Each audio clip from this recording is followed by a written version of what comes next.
ஜெயலலிதா மேல்முறையீட்டு வழக்கு தீர்ப்பை எதிர்த்து உச்சநீதிமன்றத்தில் கர்நாடக அரசு மேல்முறையீடு செய்ய வேண்டும் என்று அம்மாநில முதலமைச்சர் சித்தராமையாவிடம் பாமக தலைவர் ஜி.கே. மணி நேரில் சந்தித்து வலியுறுத்தியுள்ளார். பெங்களூருவில் உள்ள காவிரி பவனில் உள்ள இல்லத்தில் சித்தராமையாவை ஜி.கே. மணி, பாமக வழக்கறிஞர் பாலு ஆகியோர் சந்தித்து பேசினர். அப்போது ஜெயலலிதா மேல்முறையீட்டு வழக்கு தீர்ப்பை எதிர்த்து கர்நாடக அரசு உச்சநீதிமன்றத்தில் மேல்முறையீடு செய்ய வேண்டும் என்று ராமதாஸ் எழுதியுள்ள கடிதத்தை சித்தராமையாவிடம் அவர்கள் வழங்கினர். இதேபோல் கர்நாடக அரசு வழக்கறிஞர் ஆச்சாரியாவையும் சந்தித்து அவர்கள் கடிதம் அளித்துள்ளனர். கட்சியின் நிறுவன தலைவர் மருத்துரையா அவர்கள் கடிதத்தை இன்று கர்நாடக மாநில முதலமைச்சர் திரு சித்தராமையா அவர்களை சந்தித்து கொடுத்தோம்.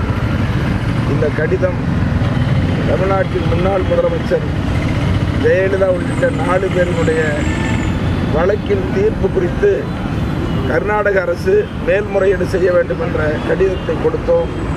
அவர் வாங்கி கொண்டு இது உரிய நடவடிக்கை எடுக்கிறேன், பரிசீலிக்கிறேன் என்று சொல்லியிருக்கிறார். அதிகாரிகளிடம் பேசி நடவடிக்கை எடுப்பதாக சொல்லியிருக்கிறார்.